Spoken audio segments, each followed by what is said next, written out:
Hello, hello, hello, hello, hello, hello, hello. It's me again. It's just me. It's just good old Twizz today again.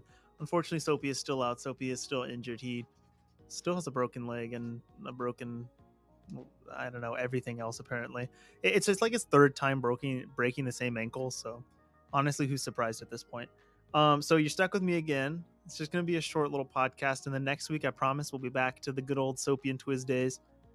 Today, I kind of want to talk about something we haven't mentioned on the podcast recently, but I think we're going to get into as the Overwatch League starts. It's going to talk about some Overwatch League betting. We're going to cover probably one or two more Overwatch League teams. We'll touch on some Valorant, and then that'll pretty much be it. We're looking maybe 30 minutes today, but enjoy your time, whatever. So let's see. We're just going to fucking get straight into it, dude. I want to talk about Overwatch betting. Listen, the world's come a long way. It's no longer just betting on good old sports ball and foot stuff. You can bet on video games now. I don't want to say I'm a degenerate and I'm into betting or sports betting or anything like that, but I once was in a different life when I used to watch college football. Man, did I enjoy some sports betting. And as I'm seeing as I'm gonna be going to Vegas soon, I might as well start talking about some Overwatch League betting because it's not very big. It's not as big as CS:GO betting. It's definitely not as big as League of Legends or even Call of Duty betting, but you can definitely make some money out there. And I'm here to guide you. I'm here to make you some cash. All right, so let's look at some opening odds coming into the start of the season. Now, right now they don't have any match by match odds posted, but you can bet in on individual matches. They'll give like opening lines probably 3 or 4 days before the matches start that week. I think the easiest way to go through it is going through Bovada odds. I just feel like I don't know. They're like one of the few trusted like esports betting websites. Well, they do everything, but specifically esports. I feel like I found some really good like opportunities for Call of Duty betting, like when I have done it. So obviously, like all they have out right now is just going to be who wins the Overwatch League, like 2022 or 2023, whatever it is. So I mean, that's a long ways away. A lot of things can happen. We don't even know who's going to be good. So honestly, this might be the best time to place your bets before the league even starts because you'll be able to bet, after the league starts still.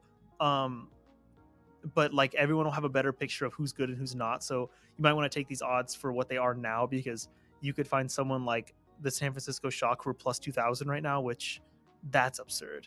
This team absolutely could win the Overwatch League, and you could make some fucking cash off of the San Francisco Shock. All right, so first off, odds on favorites to win the Overwatch League right now, Shanghai Dragons.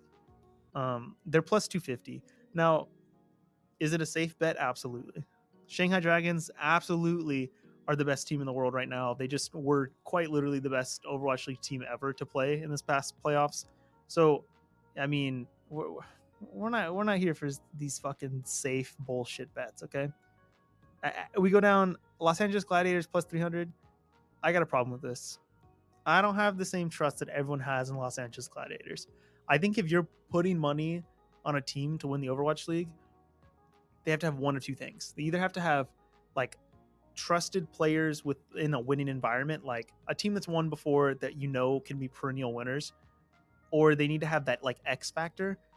And I'll be honest, the Los Angeles Gladiators, they like don't have that for me. Now, like, will they probably win a lot of regular season matches? Like, yeah, they probably will. Like, they'll probably dominate in the regular season when they're going up against, I don't know, the Florida Mayhem and the Boston Uprising. But then when it gets into like tournament time and they're playing a team in the semifinals or playing a team from APAC, like I could totally see this team crumble just because they have players that are good, but not players who have won apart from ONS. So like, I don't know that you're even playing ONS full time for this team just because you have Kevster, you have Patafan. So like, if it's not a long range hit scan meta, you don't even have the player that's won like in your lineup. I mean, you've got Kevster and Space and Shu, right? Last year, who won a tournament with the Los Angeles Gladiators. But this was the same tournament that the Shanghai Dragons weren't playing in. So I don't know if you can even put that much, like, I don't know, too much. You can't look too much into that win. So I see this team being a good regular season team, and then that's pretty much it. So I feel like you're wasting your money if you're throwing it on a team that everyone's overhyped for. I think what you want to be looking for is a team that is either going to come out of nowhere or is the Shanghai Dragons. So, okay, last year going into it, no one ever would have guessed that the Atlanta Reign were going to be in the grand finals. And they kind of just hit that X factor, that meta that was perfect for them. And then they got there, right? So moving on, Los Angeles Gladiators, don't bet that. You're an idiot. Dallas Fuel, plus 450. It's crazy to me that the Dallas Fuel are behind the LA Gladiators and above the Chengdu Hunters for two reasons. One, the Dallas Fuel are a team that proved that they could win last year. Now in the playoffs, not so much, but everything before the playoffs, this team was like a winning team. It's got a winning environment. The like organization behind it in the optic is like a winning organization. So I feel like they've done everything they can now to improve a team that's already, proven that they can go up against the likes of like the Shanghai Dragons. So that's why it's crazy to me that they're behind the Los Angeles Gladiators. There might be a little value there because of that, but you got to remember they are going up against the rest of NA, and they'll probably be the top of NA alongside like Atlanta, alongside the LA Gladiators and the Shock. But I don't know. To me, I feel like we're coming up upon a team, the next one I'm going to talk about, that's like incredibly underrated going into this year. Now, granted, they're the second favorite team coming out of APAC, but the Chengdu Hunters, man, does this team get underrated every single fucking year. Okay, last year, this team was hard underrated before Leave popped off. Now, they won. Oh, no, they didn't win a tournament, did they? No. Anyways, they competed with the Shanghai Dragons. They made it to a grand finals where they actually pushed the Shanghai Dragons a little bit. They had a C9 at the end of it, which was kind of unfortunate, but they had the MVP on their team. And they had players that are absolute, like I said, like X factors that can actually take a team to win like matches in the clutch, like I don't see the LA Gladiators having. So I don't know. I feel like underrating players like Leave, I don't know. I feel like that could come back. I feel like I see this team winning a lot more than what other people do, especially when the Seoul Dynasty are just plus 700, which is literally right behind the Chengdu Hunters. And I think the Seoul Dynasty are kind of an ass team right now, especially this is after Jonah left too, which, dude, what are they thinking? So that's, I don't know. I think if we're talking winning the whole Overwatch League, after the next team I'm going to talk about, there's only one other team that possibly can win it. And other than that, you're just absolutely throwing a Hail Mary pass with one of these bets. But so we'll skip on the Seoul Dynasty right now. Dude, you're a fucking idiot if you're taking Seoul Dynasty at plus 700 to win the Overwatch League, because they should be fucking plus 5,000, 6,000 with the Guangzhou charge, because that team is not even winning a tournament in their division, let alone winning the Overwatch League. The next team, Atlanta Reign. Okay, plus 900 for the Atlanta Reign. This is fucking worth it. This is the value pick right here. This is a team that right now Bovada is ranking as the the third and just barely above the fourth best team in NA. Dude, you're out of your fucking mind. This team actually might win like NA tournaments against the LA Gladiators and stuff just because of their support line. Like OG and Ultraviolet might be enough to just carry this team, let alone if they get into a Rhine meta. I can't think of another player besides Fearless, like in NA right now, that will compete with their like a meta in which they get to play Rush. Like they have last year Rush was their meta and they were super good and they had decent supports. Now they have like actual god tier support players, and that's the tank, like that's the meta the tanks want to play, let alone you have Kai, you have Nero, you have Venom, and then as soon as Speedily becomes available of age, which by the way will be right before the Overwatch League playoffs. So like if this team's already good and then they get Speedily, this team could absolutely win the Overwatch League. I think they'll run into some problems playing APAC teams because there's always a meta shift, like when you're going between the two regions, and like it's always I don't know. They're always so different. I mean, NA is very like has always been very poke heavy, even very rush, and APAC has been very dive, very like stall, like the ball comps and stuff. So they might run into problems there, but man, they're severely underrating the Atlanta Reign. Um, that's something I think you should look into if you're listening to this and you're like, man, I just want a team that could do well, that's going to be a good team that could win. Yo, for plus 900, yeah, Atlanta Reign, that's kind of it, dude. After that, bro, the Houston Outlaws. The Houston Outlaws are next. Bovada thinks 1, 2, 3. The Houston Outlaws are the 4th best team in NA. No. This is a bottom team. The Houston Outlaws might not even be a mid-table team. They might be towards the bottom. I know they've got Pelican now.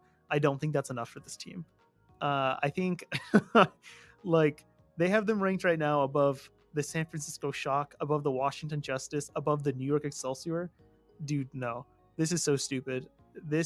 You know what? In some sports, you can go all the way down to betting like final placements. You can go down to like which you can get like see the over under for a team. Now they don't have that released right now, which let me tell you, if they think they're the 4th best team, as soon as they release odds for over under for the season, bet the under, because there's zero shot the Houston Outlaws are coming in 4th for NA. That's just not happening. Moving on, the San Francisco Shock. Bro, listen, I know you lost Super, and I feel like that's why they're putting them 5th right now in NA, but I don't even think Super was going to get playtime because they were just going to like pick up another tank regardless. Now you have Kolush, and like we don't know what Kolush is going to do, but I don't know. You've got like kind of cracked players on this team without him. Now, granted, they're all young, but they do come from like a winning environment, and like you already have Violet. Okay, he's going to be the leader for this team, and when you mix like the leadership of Violet and like the firepower of Proper, and even Kilo, like I don't know, dude, that's a team that is really scary. And I think that if they have them like this right now as 5th in NA, that means anytime the beginning of the season, I'd have to look at their schedule. They're matching up against the Dallas Fuel, the LA Gladiators, the Atlanta Reign, or Houston Outlaws. They're going to be the underdogs in that. No. I mean, you're taking literally any odds that they give you where they're the underdog, because they're gonna win that match. This team is still to me like the number 2 team in NA, even without Super, even with the Dallas Fuel being what they are, the LA Gladiators, stuff like that. This team still, I think, is number 2, if not 2 in the regular season. I feel like I could see them becoming like, when it comes to playoffs, this team could upset teams and make it to like the top 4, where it's like the top 2 teams from NA, the top 2 teams from APAC. I just like can see it in these like young superstars they have on their team. I'm not going to go too much further down on this because then the odds start getting kind of crazy, like plus 15,000 for the London Spitfire. That's unreal. London Spitfire aren't winning the Overwatch League. All these other ones are just kind of like, they technically have to put them. You're going to put your bet on it and you're not going to win any money because they're not going to win. But I don't know. No one else down here is going to win the Overwatch League. I think you have here's your contenders. You got the Shanghai Dragons. I don't think you have the LA Gladiators. I think you have the Dallas Fuel, the Chengdu Hunters, Atlanta Reign, and San Francisco Shock. There's 5 teams right there. 3 from NA, 2 from APAC. The rest of the APAC teams are kind of mid. Like Hangzhou Spark, Guangzhou Charge, definitely not the LA Valiant. I think those are the only teams you can really look at. I feel like it's the same thing in like regular sports. Like you're not going to see a team come from like 3rd in their division all the way through like a wild card into the championship. Granted, like when the Baltimore Ravens won, they did that, I guess, but that's a little different. I don't know. That doesn't happen very often. It's not going to happen in esports, at least. Yeah, that's pretty much it. I think when they start releasing more like actual game lines, I want to get into it, because I feel like esports is so who's better that day, not necessarily who's the better team overall. And also it's so like deep into meta and why that influences who's gonna win, then I think people like sports books aren't looking too heavy into that, because it's not like football or basketball where there are metas in football and basketball. Like we've come into this like everyone shooting threes and stuff, like, you know what I mean. I don't actually know sports very well, so whatever. No one's going and playing like Michael Jordan anymore. That's what I'm trying to say. um we miss Soapy. Nah, you don't miss Soapy. I will not stand for this super slander. Listen, Bjorn Hub. Super was not going to be the reason this team wins the Overwatch League. Listen, he wasn't even going to be the captain. Violet is the captain of this team because it's all fucking Korean. That's a dumb fucking take. And you're also not here to defend it, so it doesn't matter.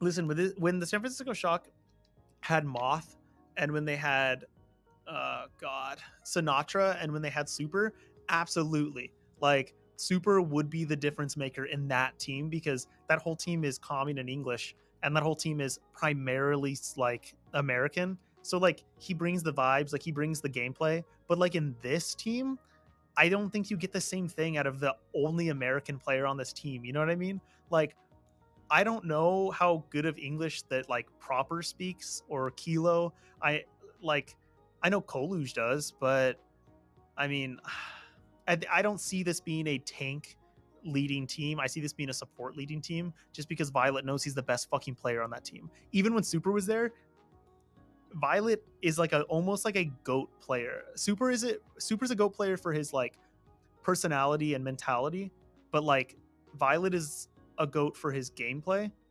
Kind of like I'm trying to think of another player that's very similar to that. Like, imagine Sinatra kept playing. Like, he wouldn't be a GOAT because of his like, I'm gonna fucking win everything. He was actually just a talented, super gifted player that has proven himself in Valorant too, the same way that like he would go down for his skill and stuff, not necessarily like how he is on the team. So I think losing Super when he's not even going to be like really the shot caller isn't going to do much for them. Anyways, I diverged a little bit about that. And I've also lost my train of thought.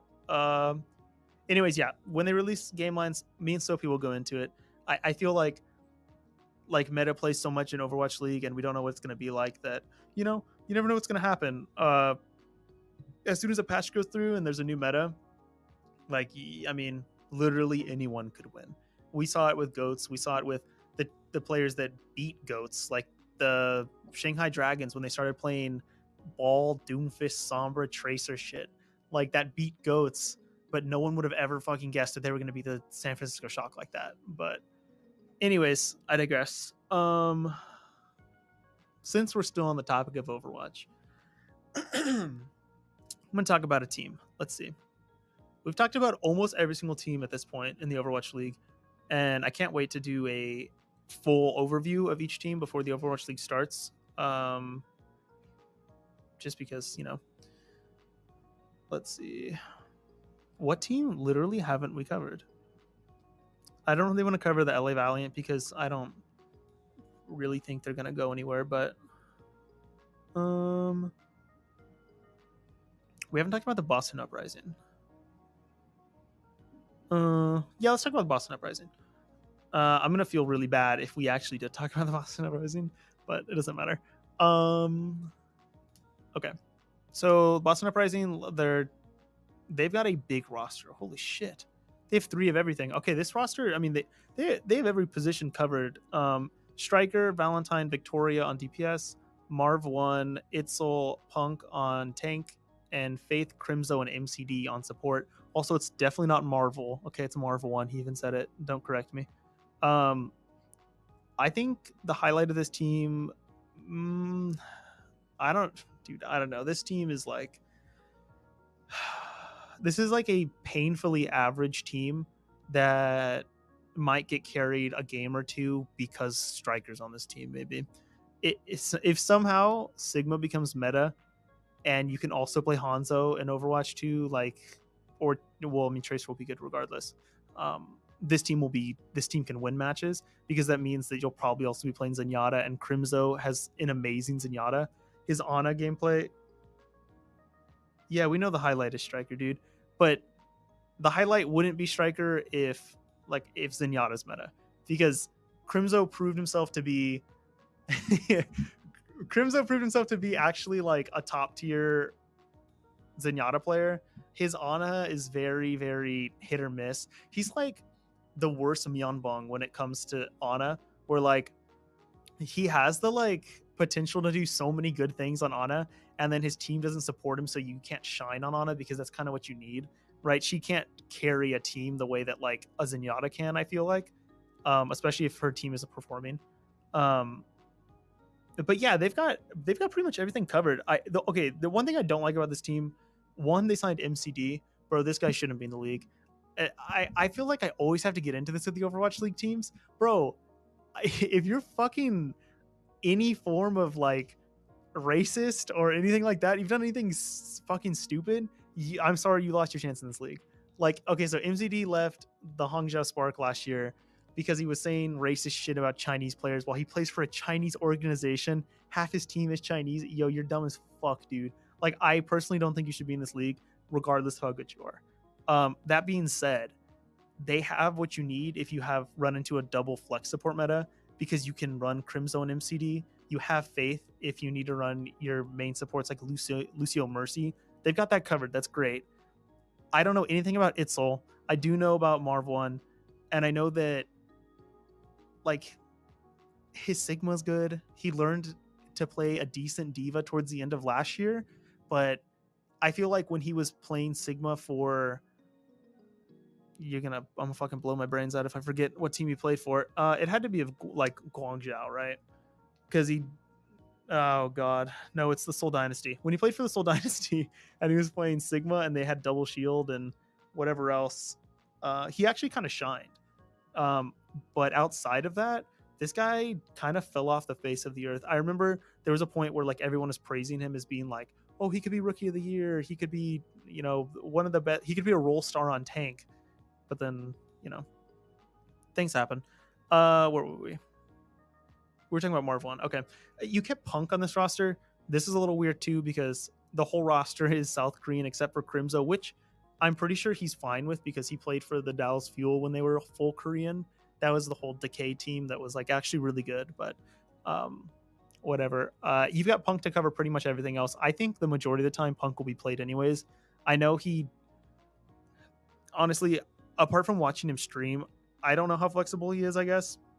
I feel like every time I tune in, he's playing Diva, which, I mean, great. I mean, she's probably going to be the one that's meta anyways, but I don't think you're going to be winning. You're not going to be tank diffing anyone with this roster. Support, I don't know. Like, if you run into a double flex support meta, this team can absolutely compete with some really good teams on flex support.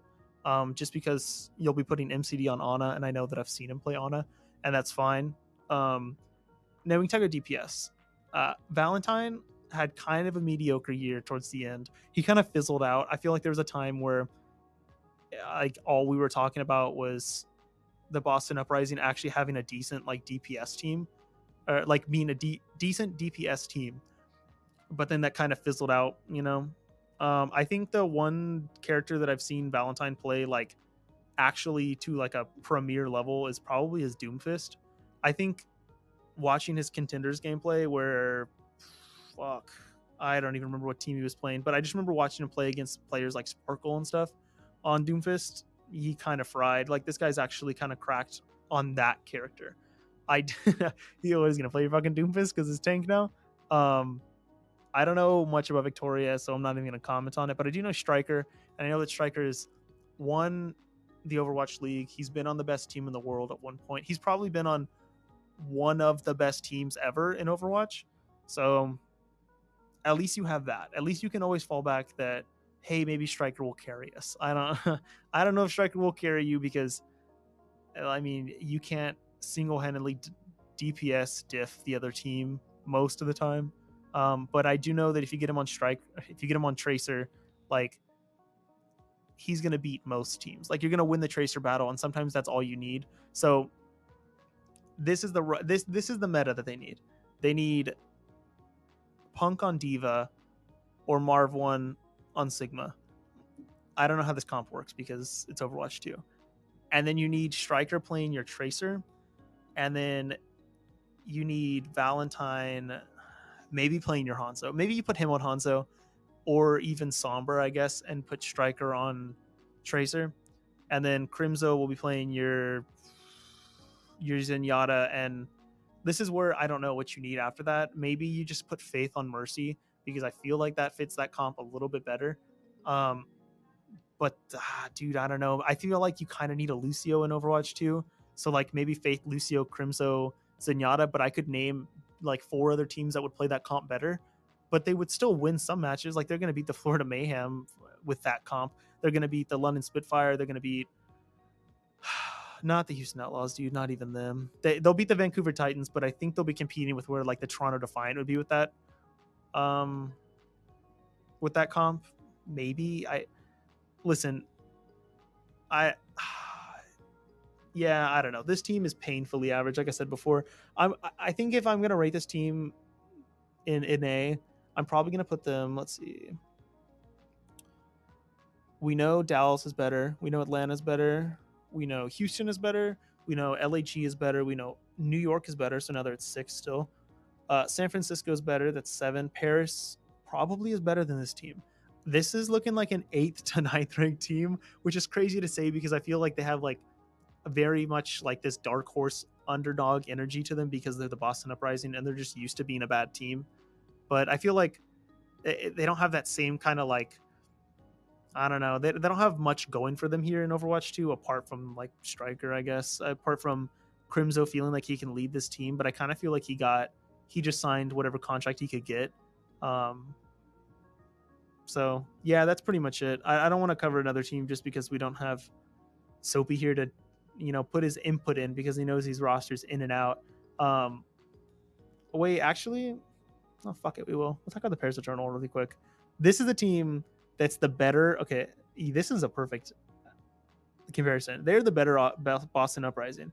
This is the team that will be underrated but will overperform, where the Boston Uprising is going to be underrated but like not. It probably meet your expectations of being a mediocre team. Paris Eternal has Glister and Naga on DPS. They've got Dawn and Vestola on tank, and they've got Dredro and Khan on support.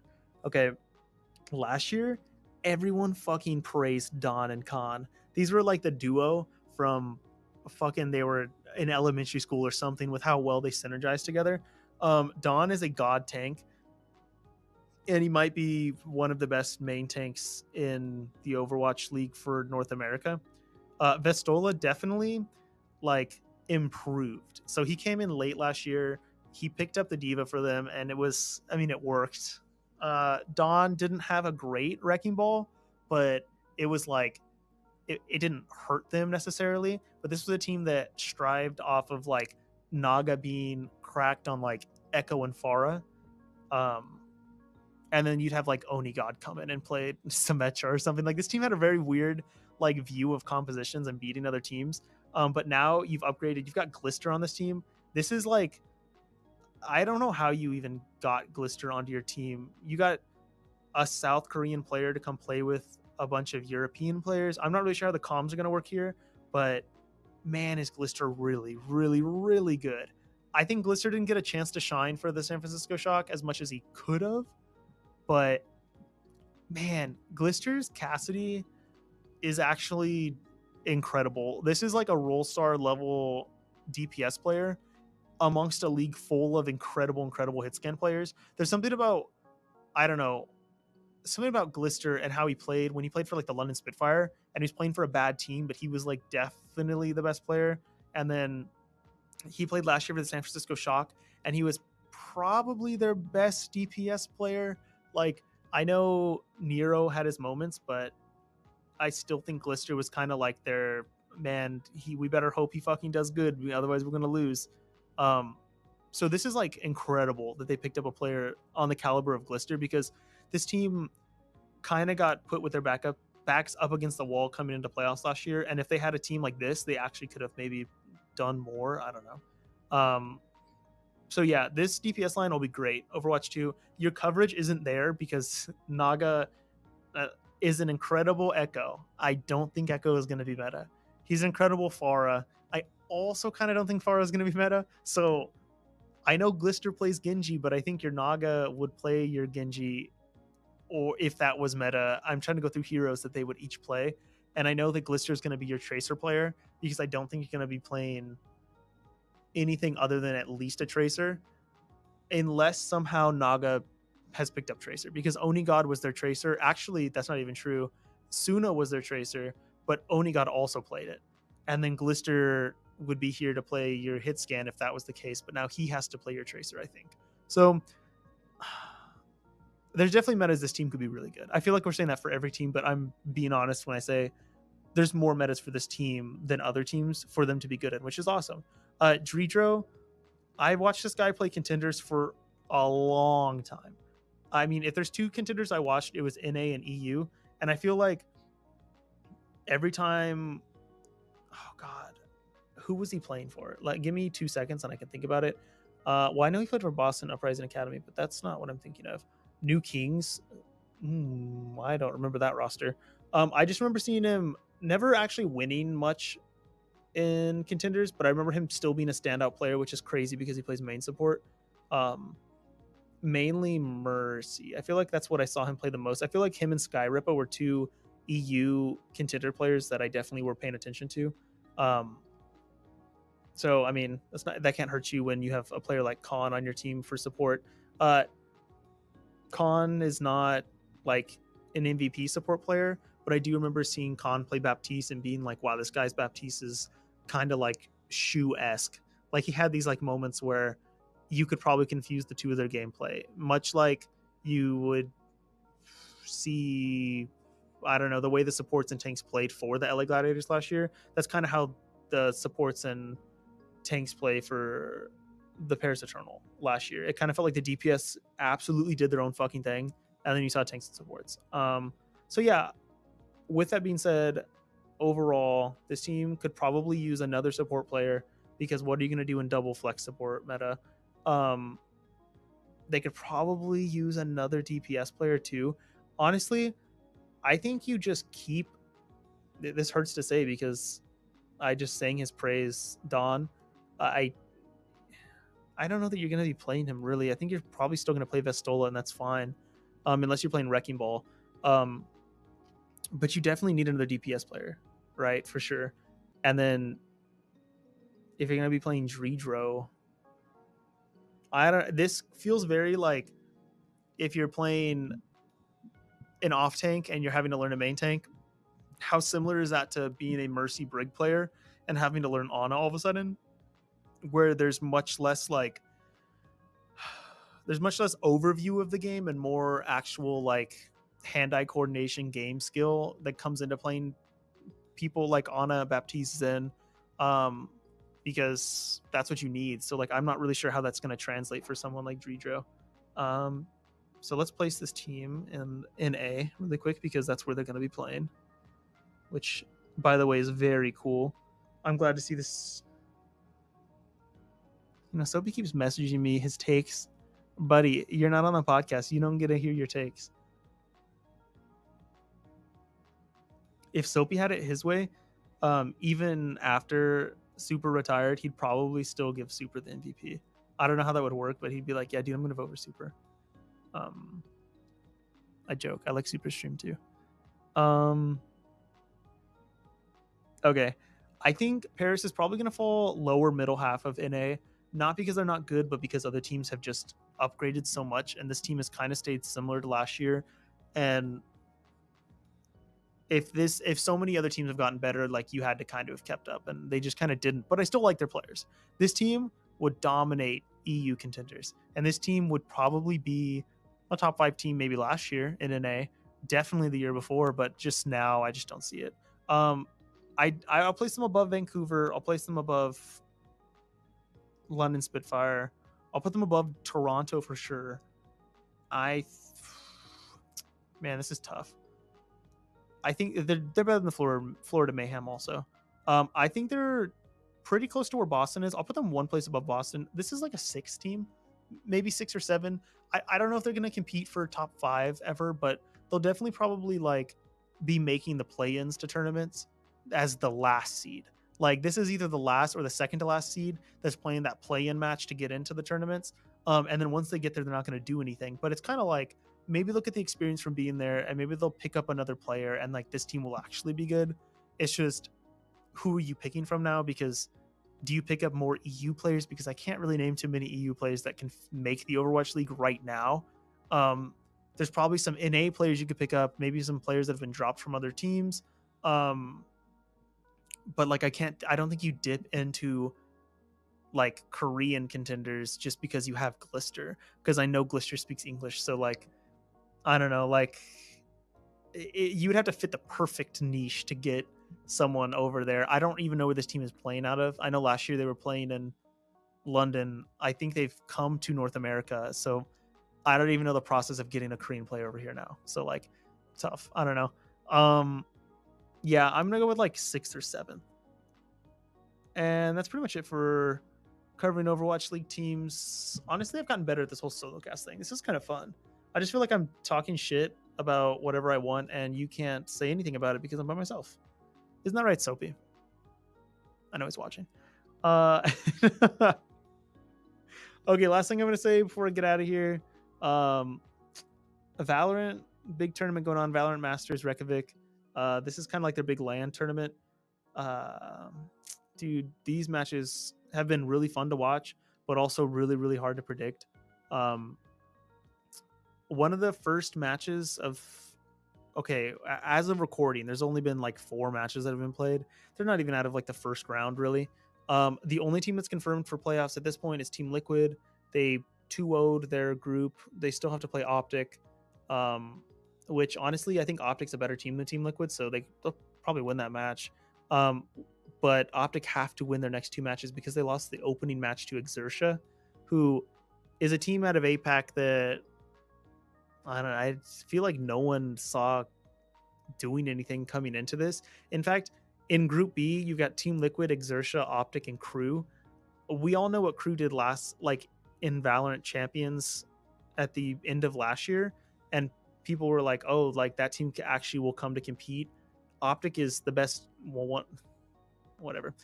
Optic is one of the best teams at this tournament, and then you have Team Liquid, who like I feel like is a really hard team to count out just because they're perennial, like they're like winning is perennial in Valorant, or at least their competition is like how well they compete against other teams. But yeah, like that Optic match 10-13, 10-13, and the score makes it sound closer than it was. I think distinctly remember Exertia going up 7-2 in the first map, and I was like, okay, well, this one's chalked for Optic, that's fine. And the second one, they pulled closer towards the end of the match, but it still kind of didn't feel like, I feel like they were literally almost always playing a man down. And I feel like with like the way Ye plays, like he needs to be, this sounds bad, it makes him sound worse than he is, but he can clutch a 1v3, sure, but I feel like he does best when he's already got the man advantage, to where if his life gets traded by a kill, like he knows that it's not hurting his team and he has more confidence on the map. And also Exertia's utility was 10 times better than Optics. Watching them play against Team Liquid going into like triple to overtime just a few hours ago, like I feel like they were using their utility better than Liquid was. And at one point they were leading in kills but not winning. That's kind of strange to me in Valorant at least. But like they weren't even like an example of their utility usage that was better than Team Liquid's was there were times where it was towards the end of rounds, like maybe 2-2, like 2v2, 2v3, and like they still were saving their jet smokes, but they were like using it almost for the benefit of Liquid, but like throwing it in like their choke to where Liquid has to push through smoke, which sometimes you'll see, but like a lot of times if your jet is still alive, she still can use that to clutch with her dash. And they were like, no, fuck it, like you're gonna push through the smoke, like we know that like you're literally trapped here because of the corners we're holding and stuff like that. It was really cool to see. They ended up losing to a double op setup from Team Liquid, which holy shit is that like the riskiest play ever when it comes to like triple overtime, especially if Exertia decides to play fast at all. Like unfortunately they like obviously they didn't know you were playing double op, but yeah, they kind of fell into Team Liquid's hands with how slow they were playing corners. They'd like single push and like wide swing and up, and then I don't know. That's tough.